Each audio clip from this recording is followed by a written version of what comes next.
Hello everybody, a very good morning all of you. मैं अतुल कुमार एक बार फिर से अतुल स्टडी यूट्यूब चैनल में आपका हार्दिक स्वागत करता हूं।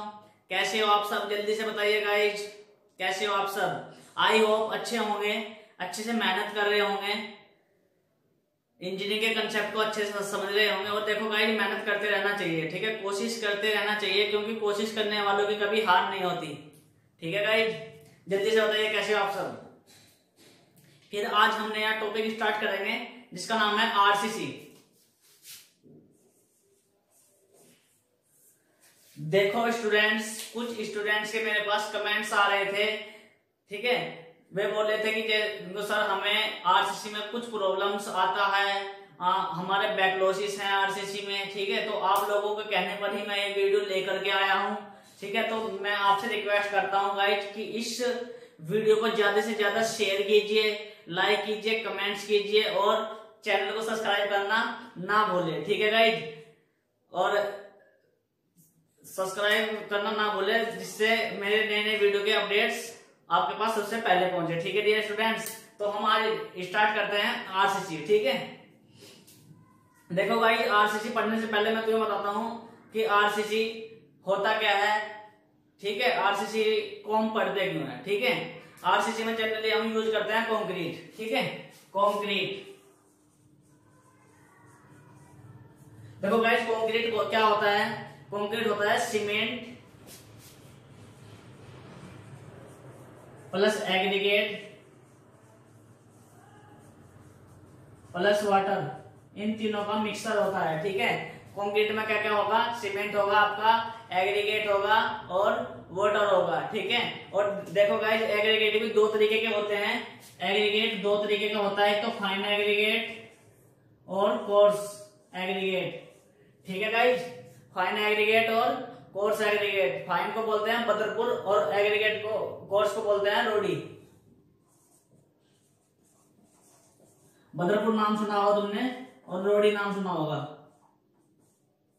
ठीक है, समझ में आ गया गाइस, ठीक है। देखो जो कंक्रीट होती है, कंक्रीट जनरली दो तरीके की होती है, एक तो पीसीसी और एक आरसीसी, ठीक है गाइस।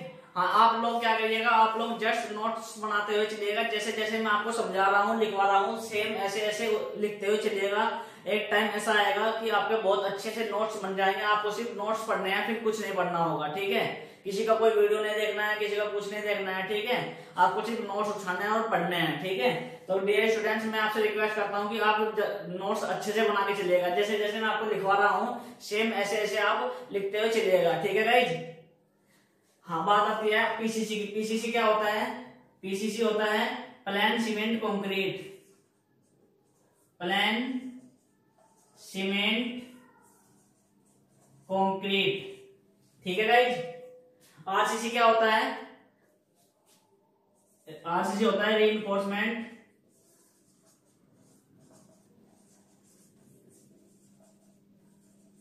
सीमेंट कंक्रीट, ठीक है। पीसीसी कहां पे यूज किया जाता है, पीसीसी कहां यूज किया जाता है, लिख लीजिए, पीसीसी यूज फाउंडेशन, फाउंडेशन में यूज किया जाता है, यूज इन फाउंडेशन, ठीक है गाइज, समझ में आ गया। और टाइम में यूज किया जाता है स्ट्रीट में और पीसीसी की रोड में, स्ट्रीट और पीसीसी की जो रोड होती है, ठीक है, समझ में आ गया। हाँ, हिंदी में बोलते हैं प्लेन सीमेंट कंक्रीट को सादा सीमेंट कंक्रीट, ठीक है, खाली सीमेंट कंक्रीट ही होती है उसके अंदर, ठीक है, समझ में आ गया। पीसीसी क्या होता है, बात आती है आरसीसी की। ये आरसीसी क्या होता है, देखो आरसीसी क्या होता है, रीइंफोर्समेंट सीमेंट कंक्रीट, ठीक है। जब हम सीमेंट कंक्रीट में स्टील की छड़ प्रोवाइड करते हैं तो वो रीइंफोर्समेंट बन जाती है, यानी कि आरसीसी बन जाती है, ठीक है। कंक्रीट का यूज जनरली कहां किया जाता है, कंक्रीट का यूज कहां किया जाता है, आरसीसी का यूज, जैसे ये कोई स्लेब हुई, स्लेब में कर सकते हैं, स्लेब में बीम भी होगी, बीम कॉलम, ये आरसीसी के यूज है, ठीक है, आरसीसी यूज कहीं में की जाएगी, स्लैब में की जाएगी, बीम में, कॉलम में। हाँ ठीक है, समझ में आ रहा है? ठीक है, हाँ कॉलम में क्या करें, ठीक। हाँ, जब सीमेंट कंक्रीट में स्टील की छड़ प्रोवाइड की जाती है, हाँ ये लिख लीजिए आप, आरसीसी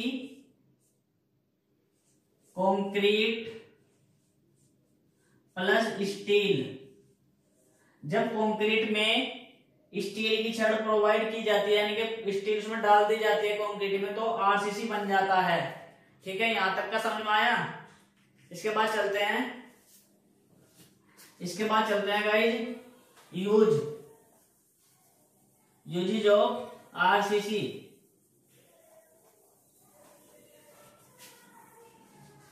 इसके बाद चलते हैं क्यों यूज करते हैं, वाई यूज आरसीसी, आरसीसी को क्यों यूज करते हैं, इसका क्या फायदा है और क्या नुकसान है इससे। देखो, एडवांटेज एंड डिसएडवांटेज लिख लीजिए। एडवांटेज और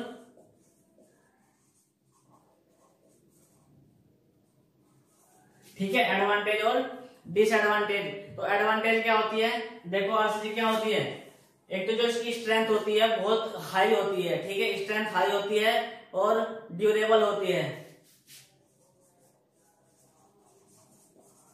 स्ट्रेंथ क्या होती है गाइस इसकी, हाई होती है, और क्या होती है, ड्यूरेबल होती है। ड्यूरेबल क्या होता है, टिकाऊ होती है, एक तरीके से काफी साल तक, सालों साल चलती है। ठीक है, और क्या होता है,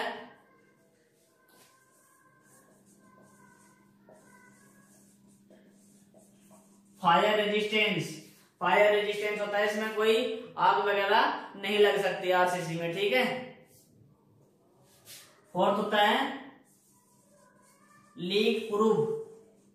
ठीक है, इसमें लीक वगैरह होने की भी संभावना नहीं रहती, लीक प्रूफ होता है। ठीक है, और क्या होता है पांचवा,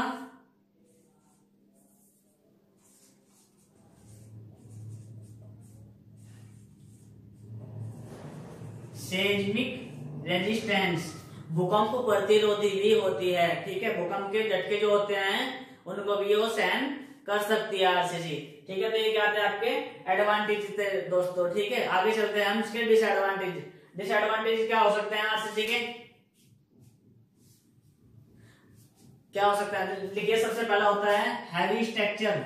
ये क्या होता है, स्ट्रक्चर जो होता है वो हैवी होता है। ठीक है, एक तो ये डिसएडवांटेज हो गया, बहुत भारी स्ट्रक्चर होती है इसकी, यदि किसी के ऊपर गिर भी जाए तो जान नहीं बचेगी। ठीक है, बहुत भारी स्ट्रक्चर होता है, और आरसीसी की स्ट्रक्चर बनाने के लिए बहुत ही स्किल्ड लेवल की आवश्यकता होती है, स्किल्ड लेवल। और क्या हो सकता है, और होता है स्ट्रेंथ जो होती है गेन करता है विद टाइम। ठीक है, टाइम ज्यादा लगेगा स्ट्रेंथ गेन करने में, जैसे जैसे टाइम बढ़ता चला जाएगा इसकी स्ट्रेंथ भी बढ़ती चली जाएगी। तो ये एक तरीके का नुकसान नहीं है, क्योंकि एकदम से स्ट्रेंथ एज्यूम नहीं करता ये। ठीक है, तो गाइस ये थे आपके advantages and disadvantages of RCC. I hope ये आपके समझ में आ गया होगा, आप नोट करते हुए चलिएगा। ठीक है गाइस, आगे चले।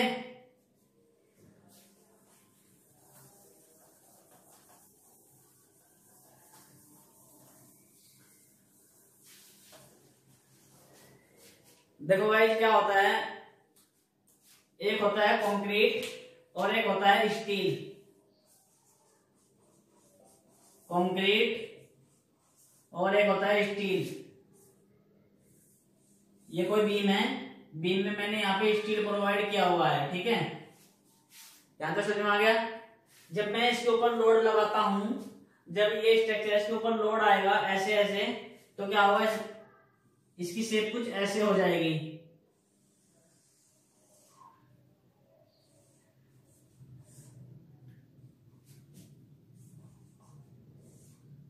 ठीक है, इसकी शेप कुछ ऐसे हो जाएगी, समझ में आ रहा है। तो गाइस जब इस पर लोड लगा तो उसकी शेप ऐसे होगी, तो उसमें कंप्रेशन और टेंशन डेवलपमेंट होगा। तो कंप्रेशन कहाँ होगा, टेंशन कहाँ होगा? देखिए इस ये जो पोर्शन है ये खिंचाव में होगा। जब इस पर लोड लगा तो इस तरीके से शेप हो जाएगी, तो यहाँ पे क्या होगा, खिंचाव होगा। तो ये क्या होगा, टेंशन में होगा। और ये दब जाएगा तो ये क्या होगा गाइस, अंदर का हिस्सा इसका कंप्रेशन में होगा। ठीक है, समझ में आ गया? तो गाइस एक लाइन लिखिए आप, it is good in compression. Concrete जो होती है, it is good in compression. It is good in compression but poor is tension. ठीक है, जो कंक्रीट होती है कंप्रेशन में बहुत ज्यादा अच्छी, कंप्रेशन में बहुत अच्छी होती है ना, स्ट्रेंथ बहुत हाई होती है, बहुत अच्छी होती है, और टेंशन में कमजोर होती है कंक्रीट। समझ में आ गया? और स्टील का देखिए, it is good in tension, it is good in tension and poor is compression. और जो स्टील होती है टेंशन में बहुत ही क्या होती है, टेंशन में बहुत ही अच्छी होती है, और कंप्रेशन में क्या होती है, बहुत ही कमजोर होती है स्टील। ठीक है, उल्टा होता है जस्ट इनका। ठीक है गाइस, और देखो यदि 90% लगभग 90% कंप्रेशन में होती है, 10% ही क्या होती है, टेंशन में होती है कंक्रीट। ठीक है, समझ में आ गया? जिसकी समझ में नहीं आ रहा है स्टूडेंट्स, वह क्या करेगा, वीडियो को पॉज कीजिए, पॉज करके एक एक स्टेप को समझते हुए चलिएगा। ठीक है, आगे चले।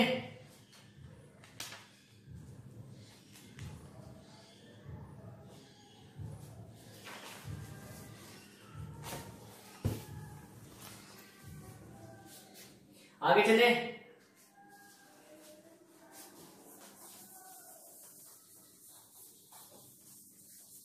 देखो भाई आगे चलते हैं, various type of concrete. Heading डालिए, various types of concrete. Various types of concrete. Types बोल सकते हैं या फिर ग्रेड बोल सकते हैं। ठीक है, कि कितने तरीके की कंक्रीट होती हैं, कितने ग्रेड होते हैं कंक्रीट के। ठीक है, तो ग्रेड लिख लीजिए, M5, M7, M10, M15, M20 और M25 एंड सो ऑन। और भी होते हैं। ठीक है, और भी होते हैं, आगे तक होते हैं। लेकिन जनरली हमें सिर्फ ये पता होना चाहिए इतने ग्रेड्स। ठीक है, देखो ये M क्या होता है,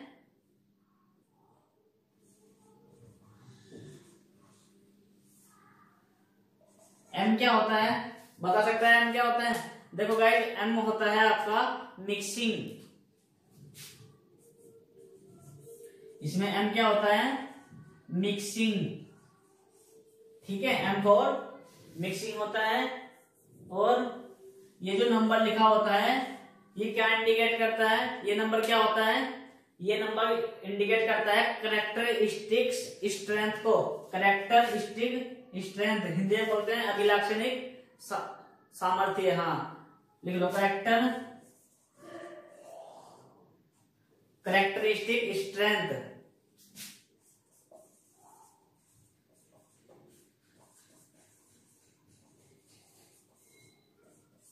ये नंबर क्या होता है, कैरेक्टरिस्टिक स्ट्रेंथ होती है। ठीक है, समझ में आ गया? देखो भाई इनके रेशो लिखते हैं। रेशो कितने होते हैं, M25 का क्या होता है,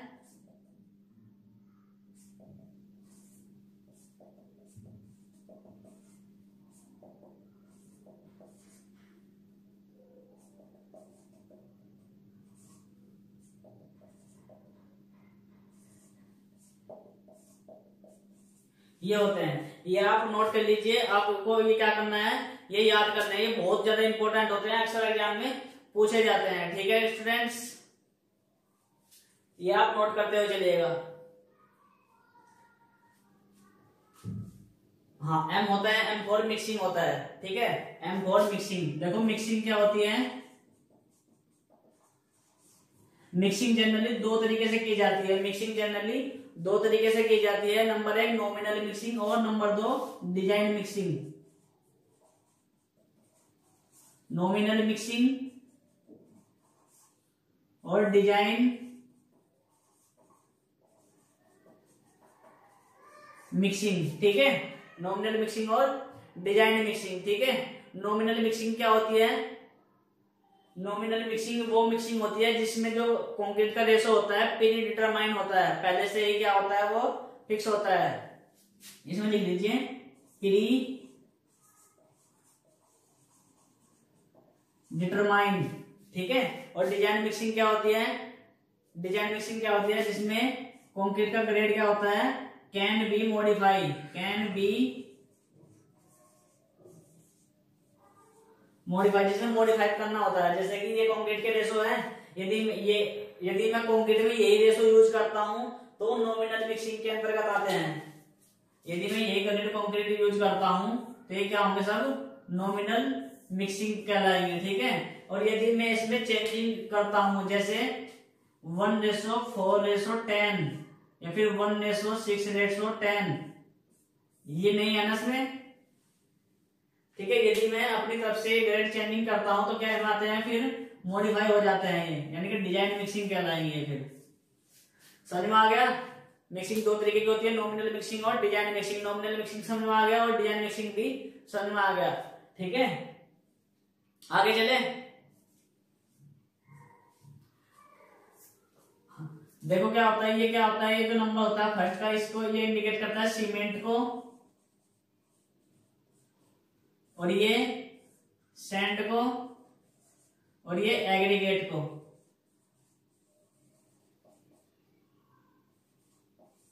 ठीक है। सीमेंट, सैंड और एग्रीगेट का रेशो होता है, समझ में आ गया। आगे चले, ठीक है।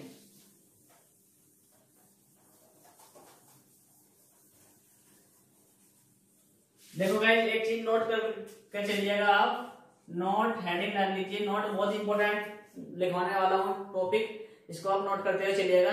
देखो आरसीसी जो होती है, आरसीसी में जो M20 होता है, ये मिनिमम ग्रेड ऑफ कंक्रीट होता है, मिनिमम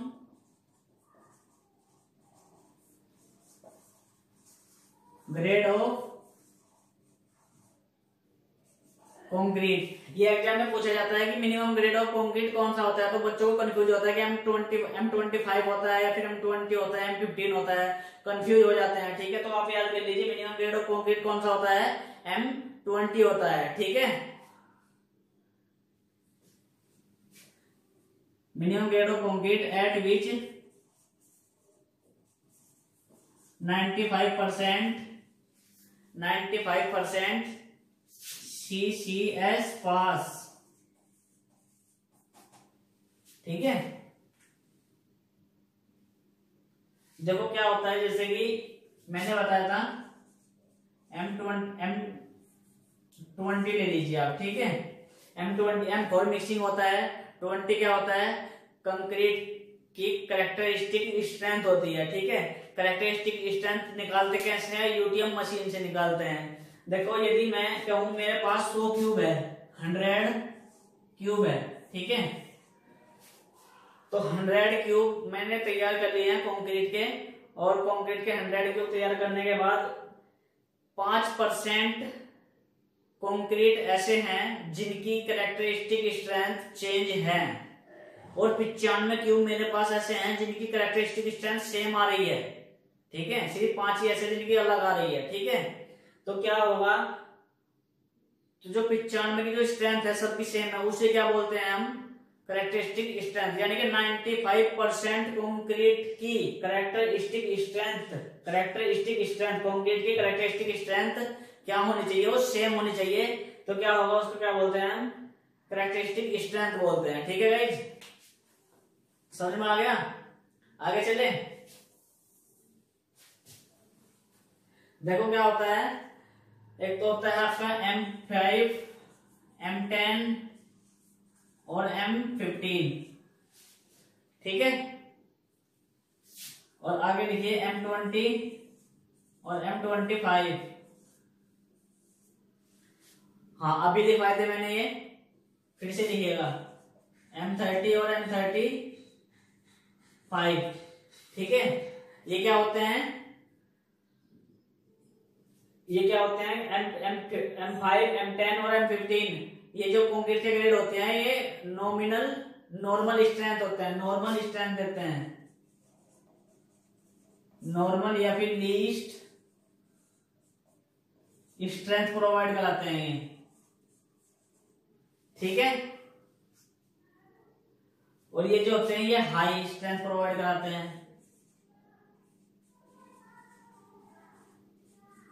M30 और M35 हाई स्ट्रेंथ प्रोवाइड कराते हैं इसके कंक्रीट की। फिर ये क्या होते हैं, ये स्टैंडर्ड स्ट्रेंथ प्रोवाइड कराते हैं किसकी, और कंक्रीट, ठीक है। ये नोट करते हुए चलेगा, बहुत इंपॉर्टेंट है, ठीक है। उसमें पूछ सकते हैं कि जब आपके एग्जाम में क्वेश्चन आते हैं कि स्टैंडर्ड स्ट्रेंथ कौन कौन से कंक्रीट के ग्रेड यूज करते हैं, ठीक है। M20 हो सकता है उसमें ऑप्शन में, ये M10 हो सकता है, M35, M30 हो सकता है, ठीक है। तो आपको चूज करना है कि स्टैंडर्ड जो कराते हैं 20 और 25 ही कराते हैं, ठीक है। समझ में आ रहा है डियर स्टूडेंट्स, ठीक है। आगे चले,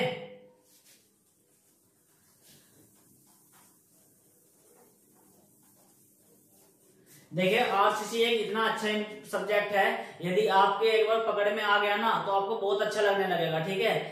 लेकिन शर्त है कि आपको पढ़ना पड़ेगा, ठीक है। जब तक आप पढ़ोगे नहीं, जब तक आपकी समझ में नहीं आने वाला है, पढ़ना है आपको, बैठना है लेकर के आरसीसी की बुक्स को, उसको पढ़नी है अच्छे से, एनालाइज करना है दिमाग में कि क्या चीज कैसे होती है, ठीक है। तभी समझ में, प्रैक्टिकली सोचना है, ठीक है, तभी आपकी समझ में आएगी, ठीक है। और जब आप का कॉन्फिडेंस बढ़ जाएगा, आपकी समझ में आना स्टार्ट हो जाएगा, तो सारे कंसेप्ट जो है वो इजी लगने लगेंगे, ठीक है। लेकिन होगा कैसे, जब आप लोग पढ़ोगे, ठीक है। सब कुछ पढ़ने के ऊपर डिपेंड करता है, ठीक है। पढ़िए और मेहनत कीजिए, ठीक है। आगे चलते हैं, test on concrete, test on concrete, concrete के कौन कौन से टेस्ट होते हैं या फिर कंक्रीट का टेस्ट कैसे होता है ये पढ़ेंगे हम, ठीक है। तो जब हम कंक्रीट का टेस्ट करते हैं तो हम क्या करते हैं, जनरली एक क्यूब बनाते हैं, ठीक है। एक क्यूब बनाते हैं हम,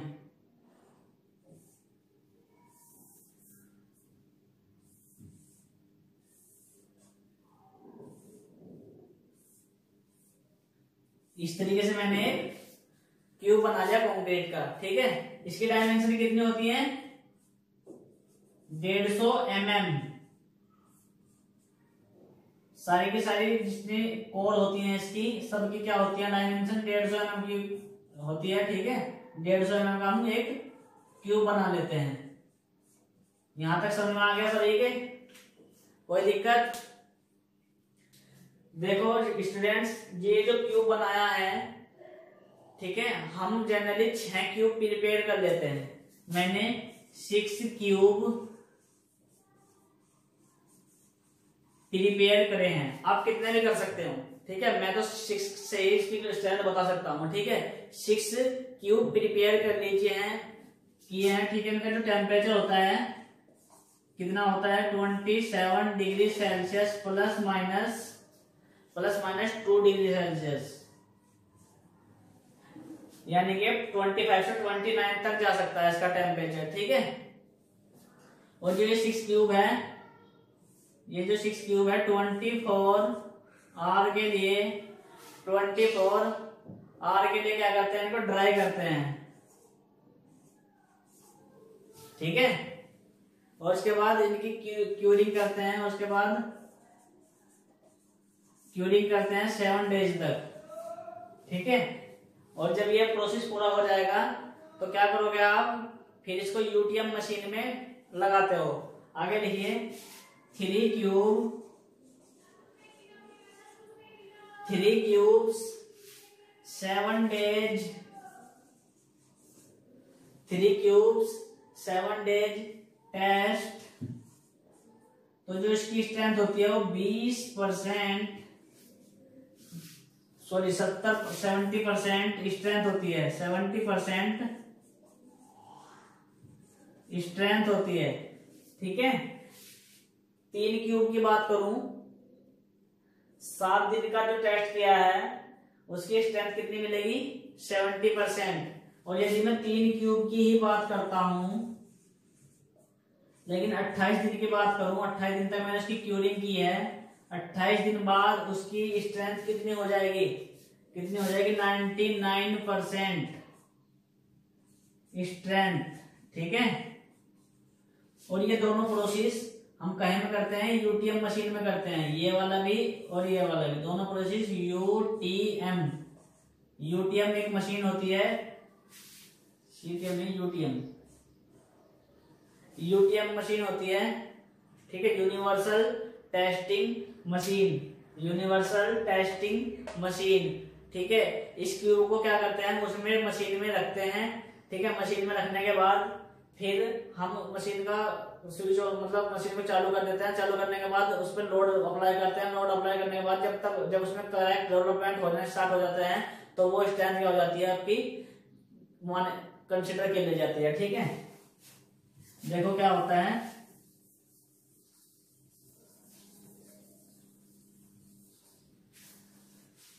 स्ट्रेंथ इज इक्वल टू होगा, strength is equal to load upon area होता है, ये आपने पढ़ा ही होगा, लोड अपॉन एरिया जनरली पढ़ा होगा। ठीक है ना, लोड तो पता नहीं है, एरिया कितना है, 150 मल्टीप्लाई 150 हो जाएगा। ठीक है, 150 मल्टीप्लाई 150 हो जाएगा। लोड हम जितना अप्लाई करेंगे मशीन से, उसमें हम नोट कर लेंगे कितने टन का है। ठीक है, उसको एरिया से डिवाइड कर दो, उसकी स्ट्रेंथ निकल जाएगी। ठीक है गाइस, इसके दौरान जो रिलेटिव ह्यूमिडिटी होती है, रिलेटिव ह्यूमिडिटी, सापेक्ष आर्द्रता कितनी होती है, वो 100% होनी चाहिए।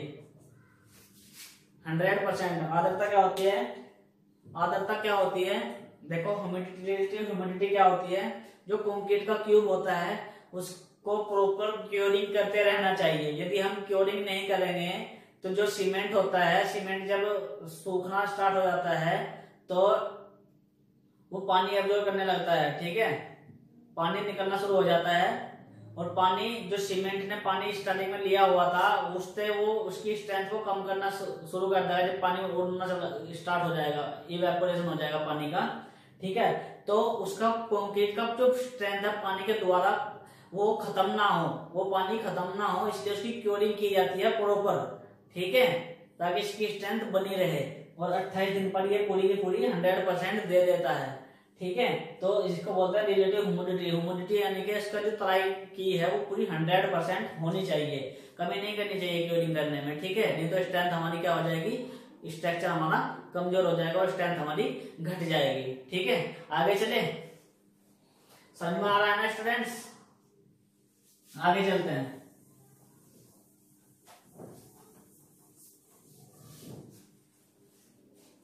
देखिए आगे चलते हैं, लिखिए according to IS 456/2000, according to IS 456/2000। ठीक है, अकॉर्डिंग टू IS 456/2000 क्या हुआ था इसके अकॉर्डिंग, देखो एक ग्राफ बनाते हुए चलिएगा आप। जितने भी हमने कंक्रीट के क्यूब किए हैं, क्यूब के टेस्ट किए हैं, ठीक है, उन सबको एक मॉडिफाई करके एक ग्राफ बनाया गया है। ठीक है,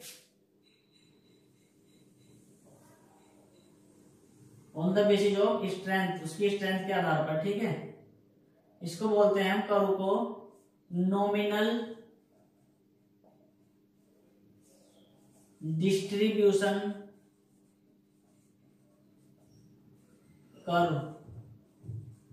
कैसा कर्व है, नॉमिनल डिस्ट्रीब्यूशन कर्व, ठीक है। यदि मैं इसका सेंटर खींचता हूं तो 50% इधर का होता है, 50% प्रोबेबिलिटी इधर की होती है, तो 100% होती है, ठीक है। ये y एक्सिस है, ये आपका x एक्सिस है, ठीक है। समझ में आ गया।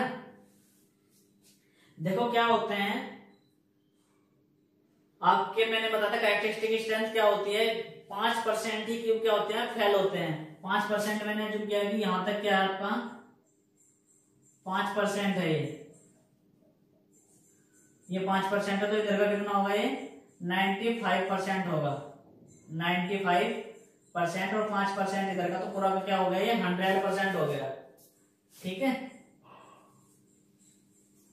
पूरा क्या हो गया, 100% हो गया। ये एफएम क्या होती है, मीन स्ट्रेंथ होती है, mean strength of concrete FM, ठीक है। तो ये एफसी की होती है, ठीक है गाइस। और ये 1.65 सिग्मा होती है, 1.65 सिग्मा होती है, यहां तक की डिस्टेंस 1.65 सिग्मा, और ये एफसी के,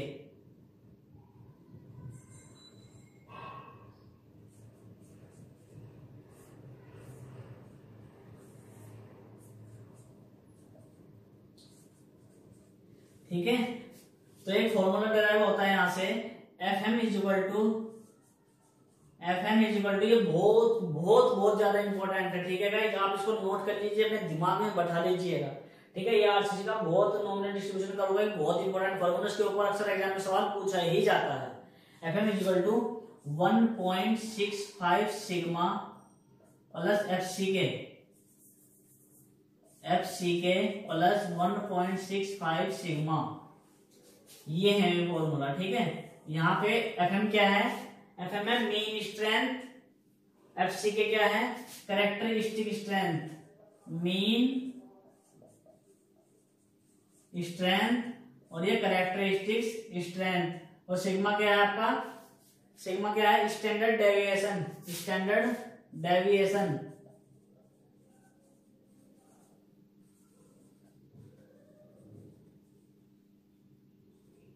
स्टैंडर्ड डेविएशन, ठीक है। समझ में आ गया, कर फॉर्मूला पता लग गया। आगे चलिए,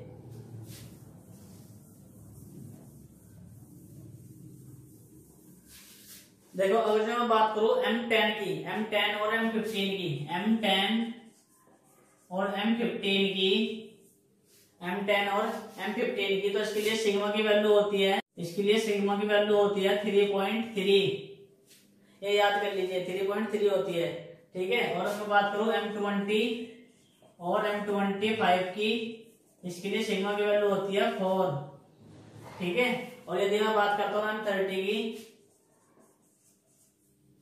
इसके लिए सिग्मा की वैल्यू होती है 5, ठीक है। समझ में आ गया। तो मैं कहूं यदि, तो ये क्वेश्चन है कि M30 के लिए मीन स्ट्रेंथ बता सकते हो, F M is equal to F C के प्लस 1.65 सिग्मा, एफ एम निकालना है, एफ सी के कितना है 30 प्लस 1.65 मल्टीप्लाई सिग्मा, सिग्मा कितना है 5, ठीक है। इसकी मल्टीप्लाई इससे कर दोगे और ऐड कर दोगे, वो क्या आ जाएगा, आपका आंसर आ जाएगा, ठीक है।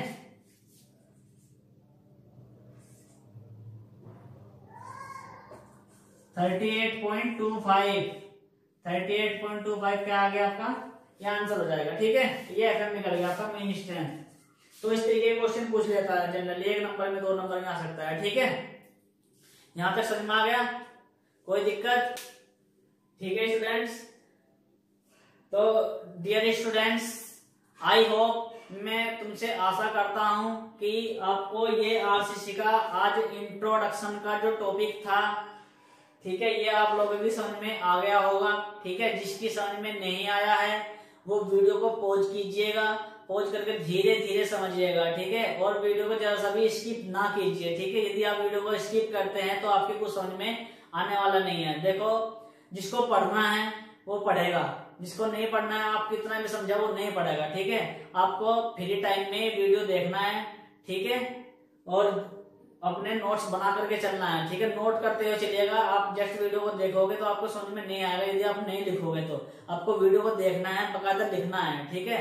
और लिख करके देखो, ये बुक में तो मिल जाएगा तुमको सबको, लेकिन तुम्हारी समझ में नहीं आएगा कि बुक में बहुत उल्टा पुल्टा लिखा होता है, ठीक है। यहाँ पे तुम्हें बिल्कुल क्लियर पढ़ाया जा रहा है, ठीक है।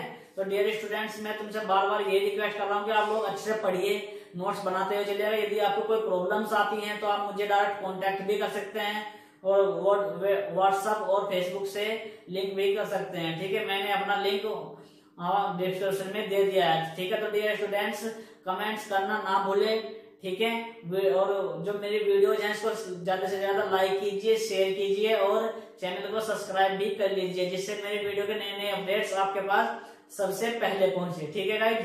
Okay, thank you.